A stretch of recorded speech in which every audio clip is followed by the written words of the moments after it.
moment. Hey, let's pray as we get ready here to start off. God, I thank you for this day you've given us, Lord. It is an extraordinary day. Father, I think that we're tempted sometimes to think this is just an ordinary day, but that would be a full-out lie. This is a new day that you have given us, Father. You are engaging with this. Father, this is not an ordinary Thursday. This is an extraordinary Thursday. It's not ordinary that we get to come and gather together, Lord. This is an extraordinary opportunity that the body of Christ has to gather, and I pray that we would not miss that. I pray tonight, Lord, as we look into your word, I pray that you would quicken our hearts. Lord, I pray that you would quicken our minds and that we would be okay being cut where we need to be cut. Father, where we would face some truths where maybe we need to face those truths, Lord, and be encouraged where we need to be encouraged. Father, use tonight as you best see fit. But whatever it is, Lord, please do not make this just an ordinary night. Let us come here with just an eager anticipation to hear from you and from your word. Lord, use this time together as, again, you best see fit. We absolutely love you. In Jesus' name we pray. Amen. Hey, this is just really kind of cool that one of the things that I enjoy, I get to share with you my stupidity, and there's a lot of it. And so years ago, I lived and worked in England, and I had an opportunity to get over to Rome, and I was really excited. But I'm not like a big art guy, nor am I like a big historian, nor that wasn't my thing. But I knew that if I was going to Rome, there's some things I wanted to see. I wanted to see the Colosseum, because Gladiator, and then I also wanted to make sure that I ate a lot of pizza. And I heard that gelato was good, and so I wanted to eat as much of that as possible. And then I really heard there was this thing called the Sistine Chapel that I'd always see that finger touchy thingy. You know what I'm talking about? And so I really wanted to see the finger touchy thingy. And so get to Rome, just enjoying all the things that are there and waiting in line to see the finger touchy thingy. And so pay for my ticket. I walk in, and I'm with some friends. And apparently they also were not as bright as what I thought they might have been. And they also were excited to see the finger touchy thingy. And so we're following arrows, Sistine Chapel, this way, this way, this way. And so we're going around and around and around and passing all these incredible works, but we just didn't care. And so we come around this corner, and there's this ceiling, and we're like, oh my goodness, this is incredible. And I had to stop and take it all in here. I stopped and was like, look at the detail. Look at all the things that are going on here. And then I thought, where's the finger touchy thingy? And so I'm walking around, and I'm saying, finger touchy thingy, where is it? Where is it? It must be smaller than I thought. I'd seen the Mona Lisa, and she's a lot smaller than I thought. So I'm looking around. People are bumping into me as they're just going past me. And so I just found myself getting frustrated and getting irritated because I couldn't find the finger touchy thingy. And so as it's going on, I just was like, okay, count to 10, Todd. It's going to be okay. Maybe the finger touchy thing is a farce. Maybe it's not real. Maybe it's just been a whole game that's been played on you, and you just have to keep going on. Or maybe it is real, and you need to go back and tell people you want your money back because you didn't see it. And so as I found myself getting irritated, frustrated, and confused, just before I decided to go back and ask for my money back, I thought, where are all these people going? So I walked through what turned out to be the map gallery where I was standing, thinking that it was the Sistine Chapel, following the signs to the Sistine Chapel, and lo and behold, I walked in, and I was in awe. I saw the finger touchy thingy. And I share that with you not just to be like, Todd, you need to really brush up on all sorts of things, which you were correct in that. What I wanted you to hear from this is I got really confused because I thought the map room was the destination. I thought that map gallery was where I was supposed to be. That's where the finger touchy thing was. And as I sat there thinking that what was meant to be passed through was the actual destination, I found myself again frustrated. It's not what I was promised. I found myself exhausted trying to look at every picture looking for the finger touchy thingy. And I thought the whole thing was a myth, a lie, or a cruel joke. But it was because I stopped at a place that I was meant to pass through. The map viewing room, so you pass through, it was not the destination. When you confuse the destination with something that's to be passed through, you're going to be frustrated, exhausted, and discouraged. You might even feel like you've been sold a whole bunch of lies. It happened to the nation of Israel when they came out of Egypt. They came into the wilderness, and they spent 40 years frustrated, angry, defeated. It happens to many Christians as well. They hear about the abundant life that Jesus talks about, that he's come not to just give you a little life, but to give you life to the full, life overflowing, that he's come to give you victory over long-standing sins. And we're like, that sounds really good. And then we step into our faith, and then something happens. It's not as great as what we thought. But we don't want to tell anybody that because everybody else seems like they're having a great time. And I've talked about this before. And so we just begin to fake it. And we think this is as good as it gets.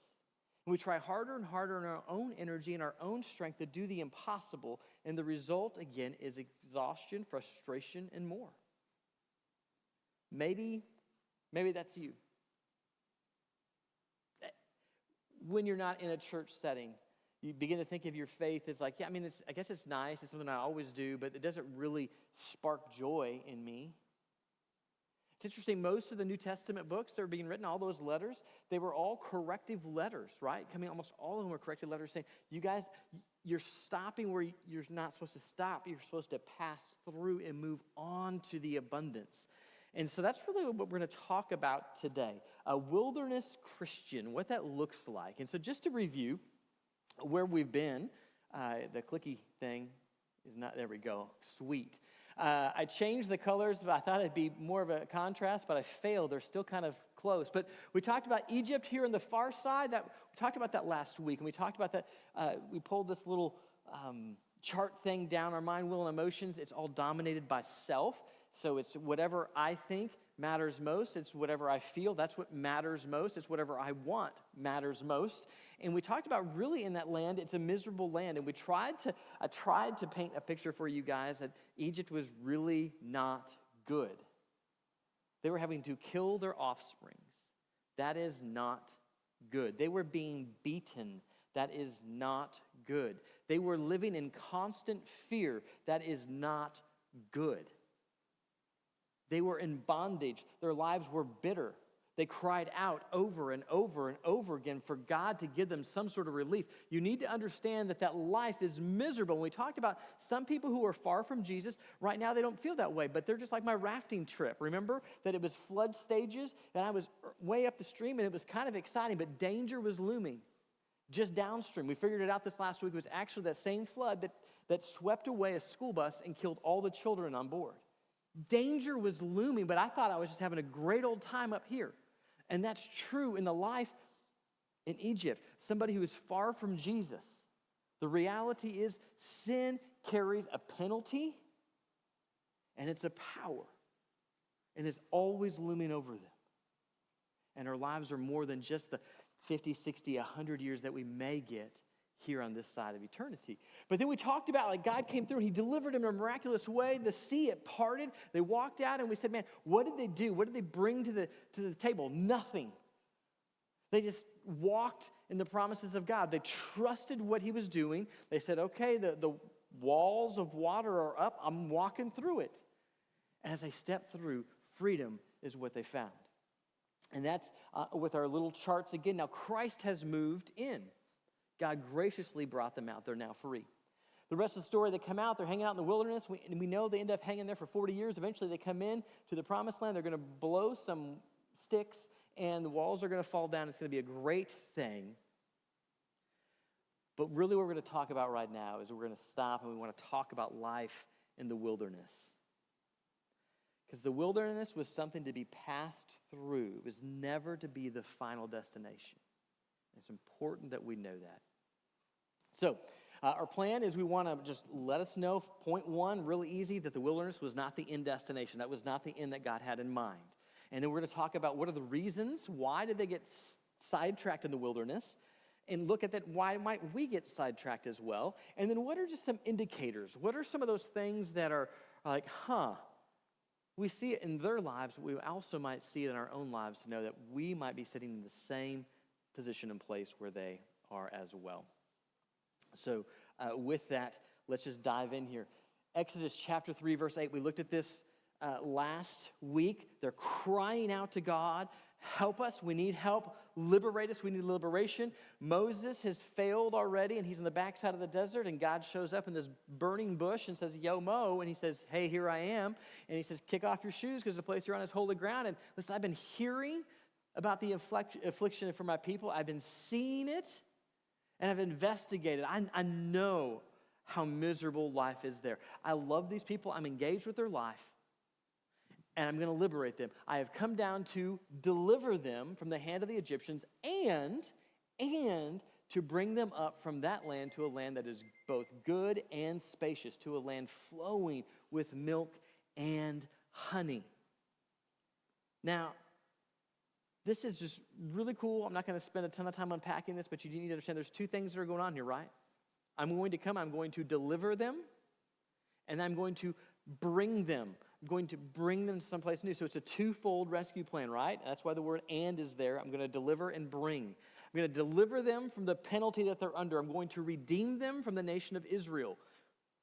And I'm going to bring them to the promised land and give them all that they need for the victory. And I just want you to think about the beauty of this again. I know 2 weeks ago we talked about all the theology and all of those words that kind of made some of us get glassy-eyed. But we talked about, remember, sin carries with it a penalty, but it's also a power.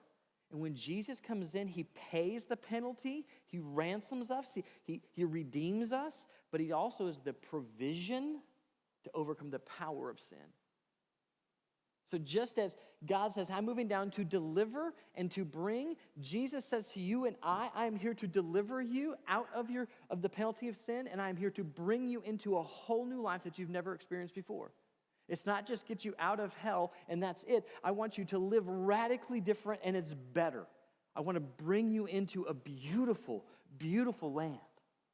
And many of us have heard those promises again, and they just feel like, not so much. And it may just be that we in the nation of Israel have a lot in common of why that's the case. So let's move forward from there. It's not the end. So 40 years hanging out, 40 years hanging out, 40 years hanging out, around and around and around and around they go, never really tasting the promises that God has given, and it resulted in grumble, grumble, grumble, grumble, grumble, all of them just miserable. Is that you in your faith?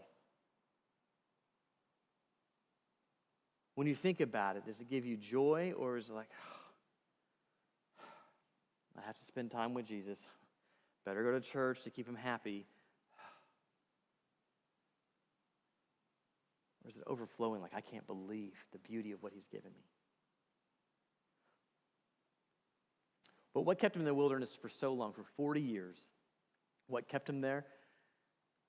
We got to remember what brought them out. The reason they stayed there, we got to remember this, what brought them out? By faith. The author of Hebrews writes us, by faith, they, Israel, passed through the Red Sea as though on dry land. And I want us just to not miss this, because we're going to beat up the nation of Israel here a little bit. It's going to feel like, oh man, you're really mean to them. But don't miss this. Hebrews chapter 11 is called the heroes of faith. This is where you look at it and say, when I am discouraged, what is faith lived out in a radical way? What does that look like for other people? Let me look here for these incredible witnesses that are going to speak volumes to my soul and my heart. And so this nation, Israel, who grumbled for 40 years waiting to die, is listed in the hero of faith chapter. Do not miss that. As we go through, would be the idea, maybe like a carnal Christian, a backslider Christian, somebody who believes in God and yet says, no, I'm going to do my own thing, go my own way. And yet the beauty that we see here is just as God did not disown them, he also recorded them as in the hero of faith. He doesn't disown you if you have backslidden, if you have run the opposite direction. His grace is sufficient for you and for me. But that's how they got out. But what is it that actually kept them in the land? The author of Hebrews tells us this as well. He's recalling that they lived in the desert and they ended up just dying. They didn't get to enter into the goodness of God's rest. Not eternity, because Canaan was to be a land to be possessed in their lifetime. But what was it? Hebrews chapter 3, verse 19 says this, so we see that they, Israel, were not able to enter into the promises of God. They didn't get to enjoy all of Canaan because of unbelief. Now, unbelief, it just means not trusting in or relying on something or someone. Not trusting in or relying on something or someone. They distrusted God's promise and his ability to keep them and to move them in. And we're going to see this lived out. We're going to look at it right now in one of the saddest chunks of scriptures ever. It's in Numbers chapter 13 and 14. It's a popular event. It's the nation of Israel sending in spies to the promised land. And so just to set the text here for you, we looked at this map before. Nation of Israel, when they came out, they came through the divided sea. They came all the way down here. They went the longer way because God knew they'd face opposition coming this way, and he knew that their faith wouldn't hold. They'd run away. They'd be too discouraged. And so he took the little bit longer way. So they've come down here. They hang out at Mount Sinai for roughly 2 years. They come down. There's the 10 Commandments that are given. There's a whole bunch of grumbling and mumbling that goes along there. And then we're told in Deuteronomy, chapter 1, verse 2, that it's an 11-day journey from here to here. And so they've been here hanging out. God has been providing for them for 2 years. They have seen the cloud by day, the fire at night. They have received the commandments of God twice. So the first time they came down, Moses came down, they were living up worshiping idols. Moses smashed them and went back up and got a new copy and came back down. And so they come right up to the border here, waiting to go in. Even though they've grumbled for 2 years, God's presence is seen, his grace is extended. God never left them in the middle of this. And so here they are, and they're like, okay, what are we going to do? Numbers chapter 13, verse 1 and 2, it says this, Then the Lord spoke to Moses, Send out men to investigate the land of Canaan, which I am giving to the Israelites.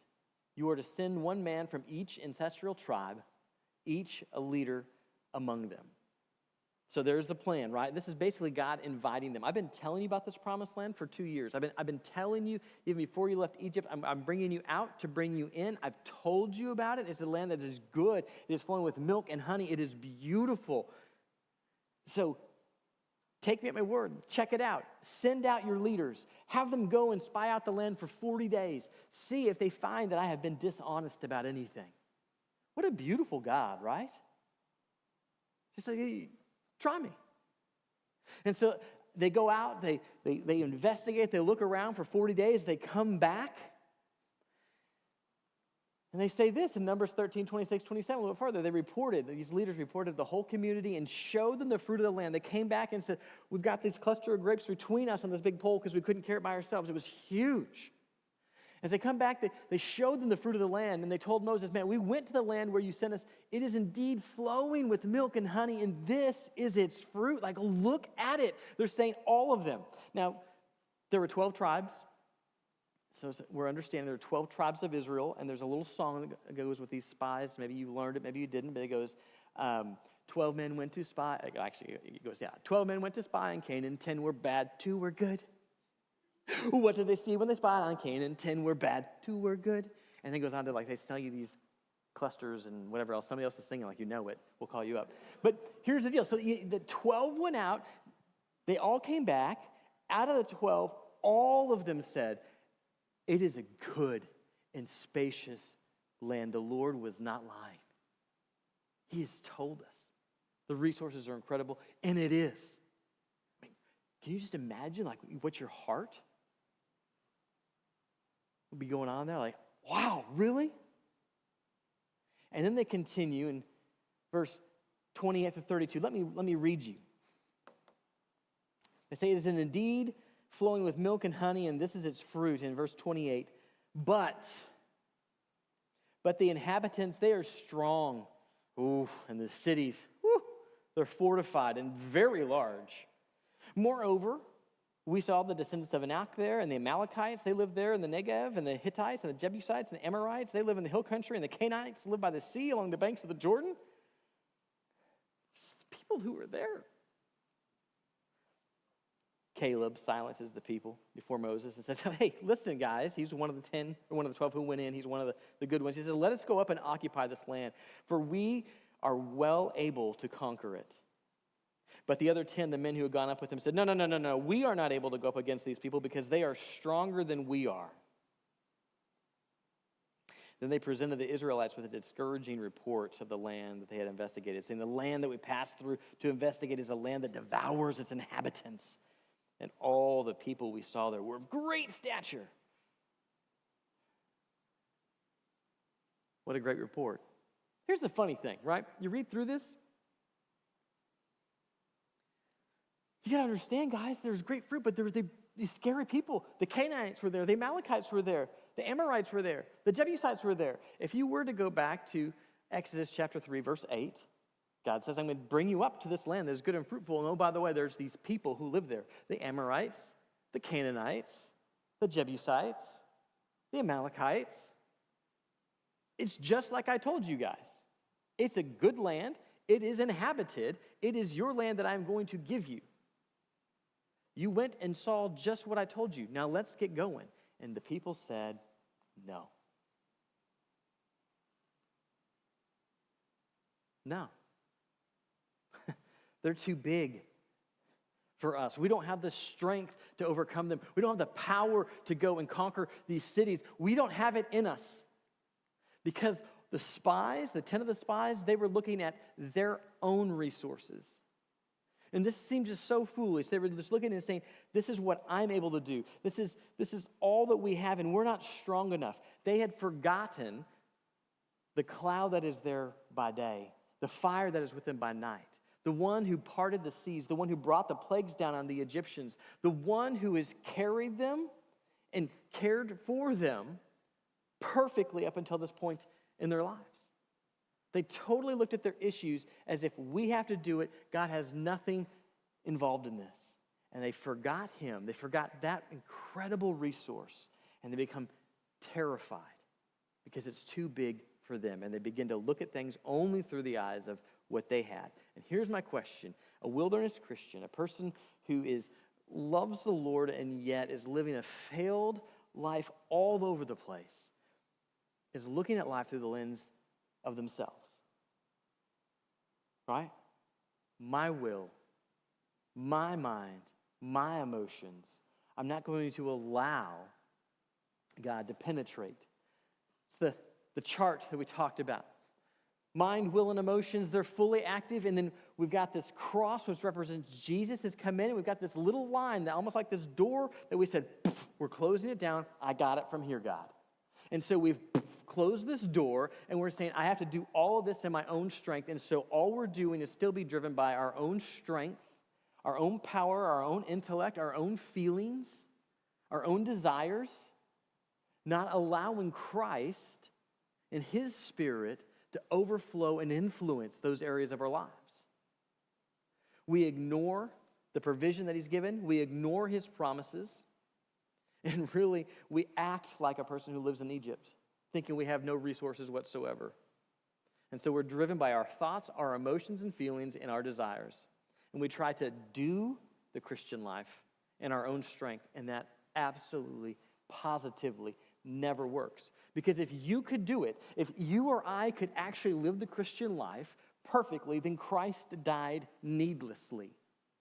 Galatians actually tells us that word for word at the end of Galatians chapter 2. If righteousness could come through the law, if righteousness could come through your effort, then there was no reason for Christ to die. But then he continues in chapter 3, Paul does, and he says, you foolish Galatians, who has bewitched you? Before whose eyes was Christ vividly portrayed as crucified? The one thing I want to learn from you is, listen, guys, did you start your Christian life? Did you do that by receiving the Spirit, by receiving what God has done, by trusting in what he has done?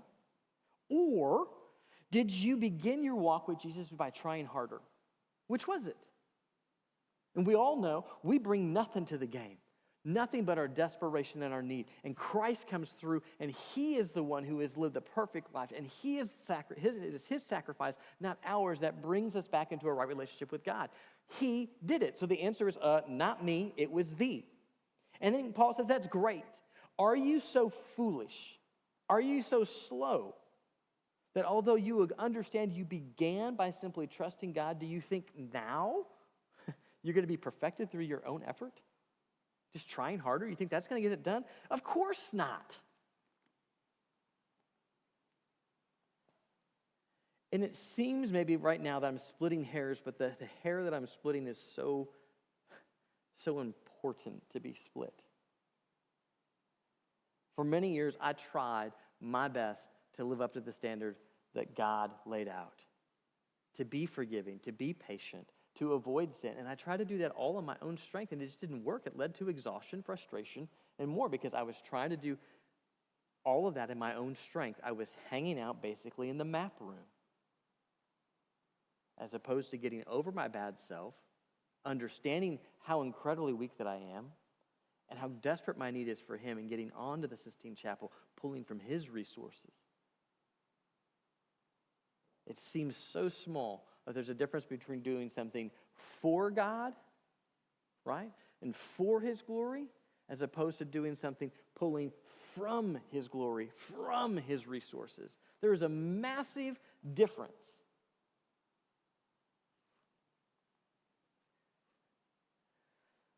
What are some indicators that you might be living in the wilderness? Well, we already talked about some of them. We're going to look at what they were doing, what they were thinking, what they were saying. But we've already looked at like a mark of a wilderness Christian: complaining, grumbling. You might not do it out loud, but at home, your prayers may end up being things like, "Oh God, I just don't understand. Why can't you just give me this relationship? How come I can't have what so-and-so has? So-and-so lives such a worse life than what I do, and yet they have all the things that I want. How come I can't have that? God, this is just not fair. I'm trying so hard. I'm doing all the right things. I haven't been not keeping my quiet time for the last 2 weeks. How come she's not interested in me?" We live our life that way, thinking that it's some sort of a goods exchange, and that's not at all what it is. He's given you brand new life. He's given you a whole new resource that has everything that you need for life and godliness. And so we end up trying to act the part and get frustrated, confused, angry, and maybe wanted to demand our money back because we're hanging out again in the map room, the map gallery, thinking that's what He's asking of us, and it's not. It's to be passed through. So these people, these men and women in the wilderness, I want us to look at what exactly were they doing, what were they thinking, what were they saying. So with that, doing. In the book of Deuteronomy is Moses' kind of last hurrah. He recounts their history of how they got to right here at the border, getting ready to enter into Canaan, which, newsflash, how do we know that the people who died in the wilderness were saved? If we want to use that kind of vocabulary. Well, Moses died in the wilderness. And Moses, we know he comes back in the New Testament, gets to see Christ face to face on the mountain. He gets his prayer answered. God, show me your glory. Thousands of years later on the same mountain, he gets to hang out with Jesus Christ. He got to see His glory. Pretty incredible. So in Deuteronomy, he's telling them, like, remember, this is what we've done. Remember, this is what God has called us to. Remember all these things. And as he recounts their history, he basically says this. Before this, he says, when you get into the land, make sure that you do this. Make sure you do this. Make sure you do this. Make sure you keep clinging to the Lord. Make sure that you're following what He says. You shall not do what y'all are doing here today, which is everyone doing whatever is right in their own eyes. What were the people in the wilderness doing? Whatever seemed right in their own eyes. It sounds a whole lot like Genesis 3. Hey guys, if you eat this fruit, God, He's keeping things from you. He knows that if you eat it, your eyes will be opened and you yourself will know what is good and bad. You won't need to go and depend on Him to know how you should live and how you should respond. You'll be able to do it yourself. Hey guys, you're hanging out in the wilderness. Yeah, you're out of the land of slavery, but you're not into the beautiful promised land. No. You're right here. You can do whatever you want in your own eyes. Somebody wrongs you, you don't look and figure out what would Jesus have us do? How would the Lord want us to respond? We don't think about that. We're like, you wrong me? Oh, baby, it's eye for eye, tooth for tooth. It's go time. I know it's not right to gossip and slander somebody, but you were doing that to me, so I'm going to go ahead and do it back to you. Forgive you? Heck no. Why would I do that? I don't have the capacity to do that. I'm just not a very patient person.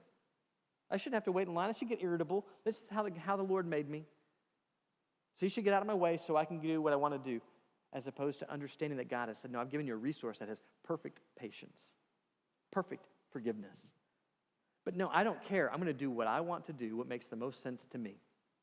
No, what is this whole sex before marriage thing? You got to try before you buy. God, that's so outdated. I'm going to do what I want to do. I don't need to honor you in this area. If it looks right to me, I'm in. I won't celebrate it in the church setting, but who cares? Oh, you tell me that idols are bad, but are they really? I mean, really, if I just pour all of my energy into this degree and I get this awesome degree, then life is going to be full. There's nothing wrong with that idol. It's a good idol. Is it? Whatever is right in our own eyes. It's a horrible place to live. And yet, if we're honest, I imagine at least one of us does that from time to time. I'll be the one. That's fine. That I just respond. I just think this just makes sense. I don't stop and obey the decision in prayer. I don't go and ask for wisdom from others. I don't look to dive into community as much as possible. I don't share my sin with other folks, because if I did, if they knew that, then they'd run away. And yet we're called to live in community. But that's not right in my eyes. That's not how community should go. Everybody should serve me. I shouldn't serve them. A mark of living in the wilderness is everyone is doing what is right in their own eyes. And we can make it sound religious all that we want to. But is that how we operate? Seems right, feels right. That's what I'm going to go do. Another mark here, what were they thinking? This is interesting here in Numbers. They're just leaving Mount Sinai, okay? So put this, they've been there for almost 2 years. They've seen God's provision. They've seen even his grace and forgiveness, because he didn't wipe them out when they were worshiping a golden calf, right? They've seen his power. They're like, God, don't talk to us anymore, because when you talk, the mountain shook and we were terrified. We saw the flashes of lightning. We don't want anything to do with you, because you are so much more. So Moses, you go up and you talk to him. So they understood this God that is with them is incredibly powerful. They still could sit there and think about the sea that closed in on their enemies. And then they have their 11-day journey. And on an 11-day journey, they begin to grumble. And this is what they're talking about. Oh man, we remember. We remember the fish we used to eat for free in Egypt. Oh, the cucumbers and the melons and the leeks and the onions. Oh, that garlic. Now our appetite's gone. There's nothing here at all for us except for manna. It's all we have, manna. What were they thinking about? Life in Egypt. They were looking back to the place where they had to kill their children. Back to the place where their lives were bitter. Back to the place where they were in bondage. Back where they were beaten. Back where they begged the Lord to release them. And they were looking fondly back to that and saying, well, it wasn't so bad. Because we do that, don't we? Have you noticed about your memory? When you look back to things, it's either better than what it actually was, or it's far worse than what it actually was. Rarely do we accurately remember things. We skew things. The same is true once we've stepped into this new life with Christ, this wilderness type of Christian living on. What we do is we look back and we think, I just remember the joy that I used to get from steeping myself in porn. Oh, man, I just remember life was so good when I didn't have to care for anybody but myself, and I could just play video games all the time. That was just the greatest. Never remembering that when we were doing that back in that land, we were like, I am so lonely. I just wish that somebody would know me. We look with skewed things, and that's exactly what they're doing. What are they thinking about? They're thinking about the land of Egypt fondly. They're dreaming of Egypt and all the things of Egypt. Let me just ask you and me this question. What do we dream about? Is your greatest dream, your greatest hope, anything other than just simply being available however God wants to use you? Is it, I just wish I had that car. Man, I just wish that I had that relationship. Man, are we just thinking back and scrolling through social media and saying, I want that, I want that, I want that, I want that? And that's what begins to consume our thoughts and our minds at all times. Is that where we drift? Is that where our brains are parked? I go there sometimes. It's a mark of living in the wilderness. It's a mark that little flap has gone, I'm going to be ruled by my own thoughts, my own will, my own emotions. So, what were they doing? Whatever was right in their own eyes. What are they thinking about? Egypt. What were they saying? Numbers chapter 16, and put this in context here. Just before this, there's a guy who's out collecting firewood on the Sabbath, which to you and I, that seems like that's no big deal. Like, you just go on the Sabbath and he's just collecting firewood. What's up with that? But the Lord had said, hey, this is the way that I want you to live. You were designed to actually have rest, and I want to honor your design. I want you to live a fruitful life, and so I want you to have a Sabbath, and so you will not do any work on the Sabbath. And going and collecting firewood is work on the Sabbath. You shall not do it, because if you do that, death is the penalty, because sin carries with it the death penalty. And God takes sin seriously, because he's like, if one begins to do it and we sit there and say, all can do this, the next thing we know, the entire community has moved and looks like the rest of the world, and we're supposed to look set apart. We're supposed to look holy. And so this guy is out there. He's come, and the community has to stone this guy for breaking the law. Isn't it great that Christ came and actually died for my sin and your sin? So they just get done. I mean, I just can't fathom that. And so here this guy, he's dead from breaking the law. And then God, whose heart is sturdy, says, Moses, here's the deal. Moses, would you have them make tassels? And would you have them hang those tassels on their garments so that they would maybe look at those tassels and they'd remember my law. They'd remember that I want them to live freely. I want them to live in a way that is set apart and different, because that's where true blessing is. Well, Moses, just go tell people, like, do this. Maybe this will help enough. And so Moses comes and says, hey, guys, God is really... He's concerned about you. We're going to do this tassel thing, and it's going to help us remember who he is. And this is their response. They assembled together against Moses and Aaron and said to them, you have gone far enough. For all of the congregation, we are all holy, every single one of them. We are holy enough, Moses. Knock it off.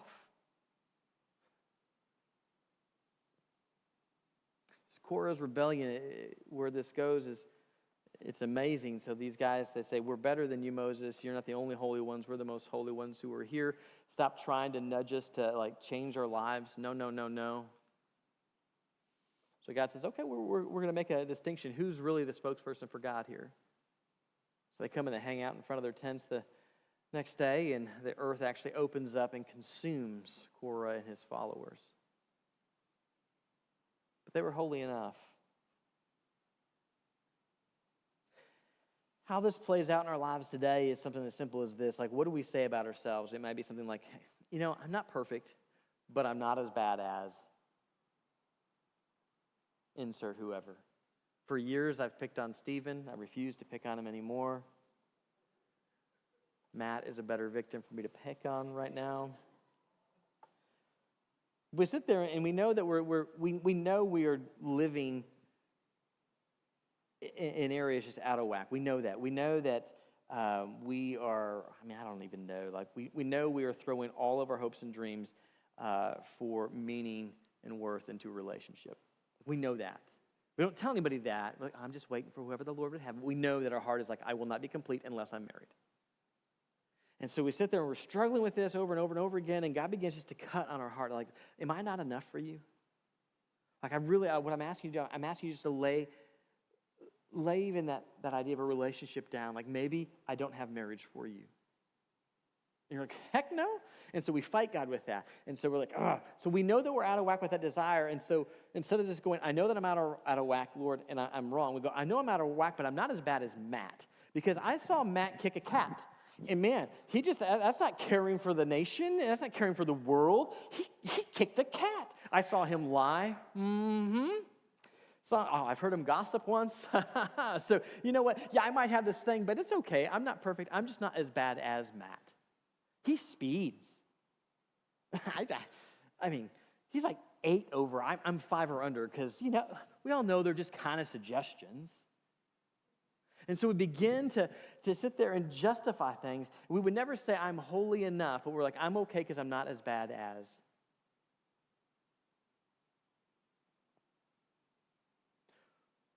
Or do we just let God have his way?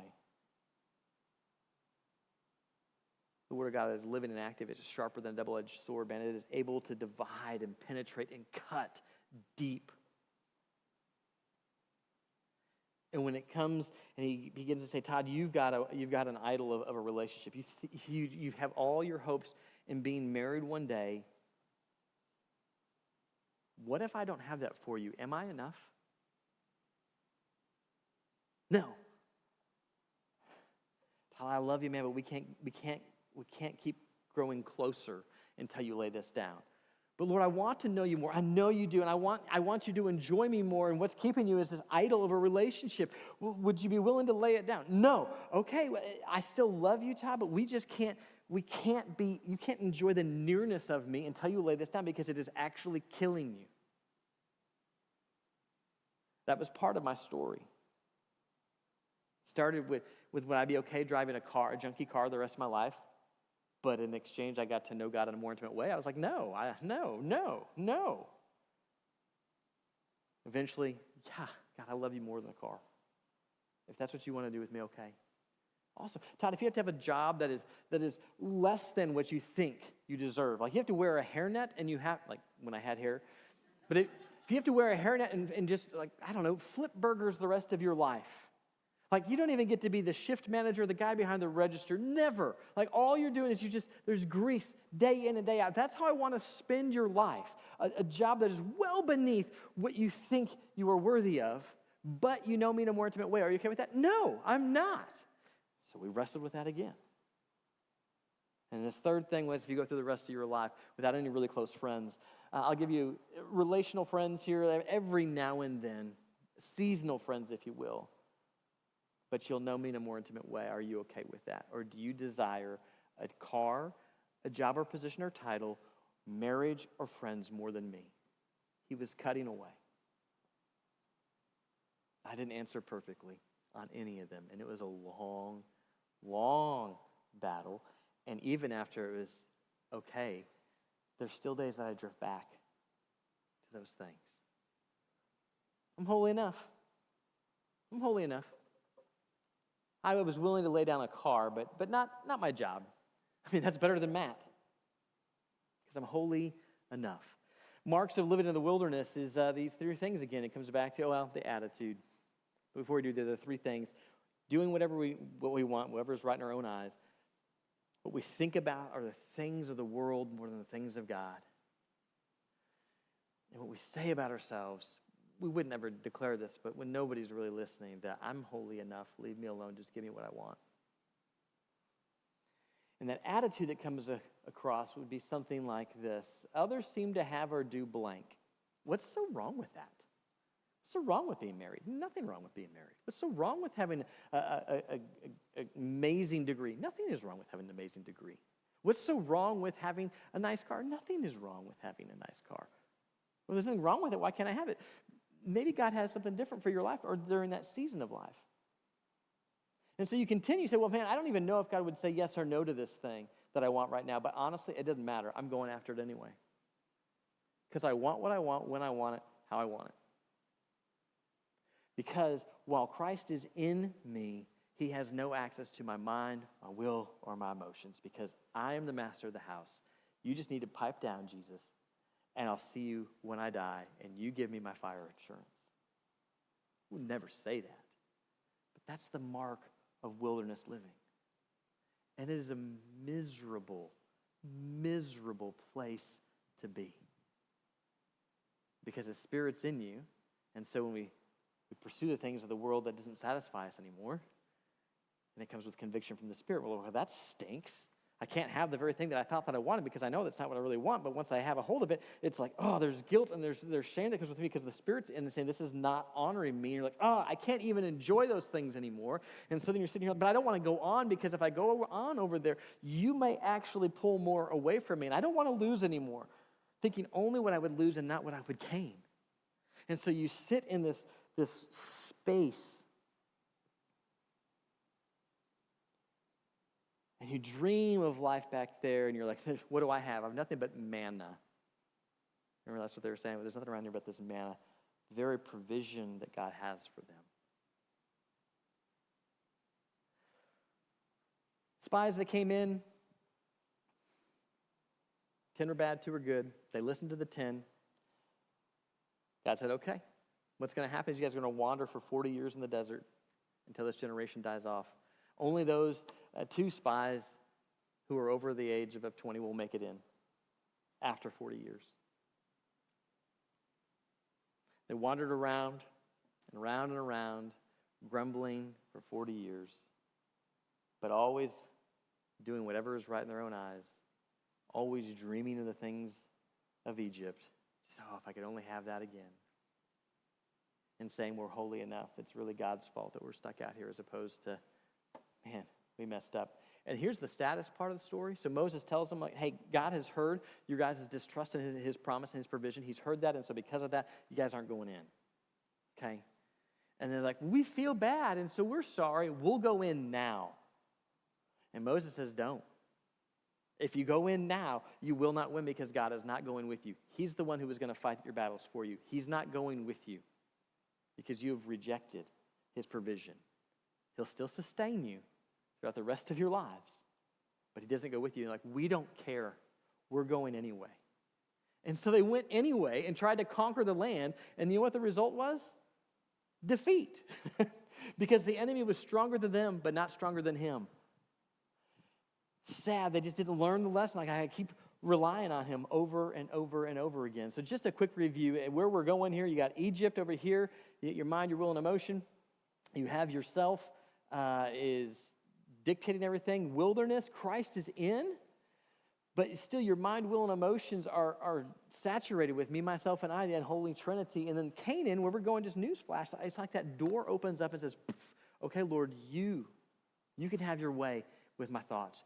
When I have these emotions, Lord, I'm going to stop and process them through your word. Is there any good reason? Is there any good reason for me to be angry right now? There is, because I'm not getting my own way. Is life about me? No. Oh. And that's the difference. You end up having kind of these flat moments. We'll talk more about these flat moments and what they look like, so that we can begin to identify and we can begin to enjoy the beauty that God has actually given us. Wilderness is not the end. It was never meant to be the final destination. The reason they were there, they failed to draw from what God had given them. His resources, they just were not deemed enough. And the indicators, they did whatever they wanted to do. They thought and dreamt about the rest of the world, if I could only be like. And they say, we're holy enough. Is that you? Does that describe your life tonight? And I don't say this in a mean way, like, is it you? Man, if that's you, if you find yourself just grumbling a ton about your faith, it just seems lifeless and dead, I just would encourage you maybe to ponder and go like, man, am I trying to just do things in my own strength? Am I just trying to continually impress God to earn from him something? Or am I rejoicing and just resting in what he has given to me? Am I sitting there and saying, I'm going to do whatever I want to do, whenever I want to do it, however I want to do it? Or am I saying, Lord, is this something I should pursue?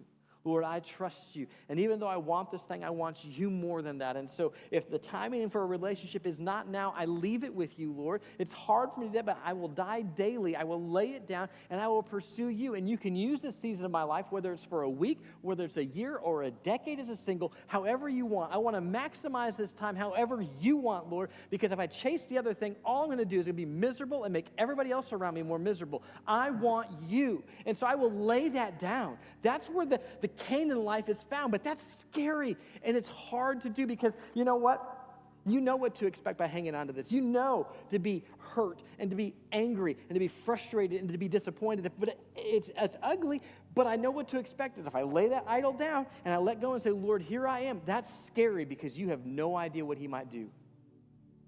You lay down your position. He may say, that's awesome. We're launching to the other side of the globe. I don't want to go to the other side of the globe. Never fear, I will never leave you, I'll never forsake you. Get ready for an incredible adventure, my child. Let's go. What marks your life? I encourage you, read the sad, sad story. Read it for yourself. In Numbers chapter 13 and 14, read it about the spies. Think about if you were there and you hear this report, what would you do? How would you respond? And ponder this week, man, what are you doing? Whatever's right in your own eyes, what are you thinking about? Just the things of the world, or do you really think about, man, my default when I'm driving is, Lord, I don't understand why you love me this way. What are you saying about yourself? I've arrived. And share with at least one person. God, we thank you for this day. I try to split hairs, Lord, and I probably miss it more often than not. But Lord, I've known the frustration and the confusion and the defeat and the hopelessness that has come as a follower of Christ, because really you were in, but I was still saying I'm in control and you can't have access to these idols. Lord, I pray that if anybody is here who is stuck in that boat, that you would just nudge and nudge and nudge and not give them rest until they realize that, you know what, fine, I'm willing to drive a lesser car if it means I get to know you in a more beautiful way. Whatever you want to do with my automobile, God, I trust you. Father, would you nudge those areas where they need to be nudged? And Father, would we remember that you never left the nation of Israel when they were grumbling and complaining and doing the wildest, craziest things in total rebellion from you. You never left them. You always provided for them. It's beautiful, beautiful to know that you're that gracious and that loving. We love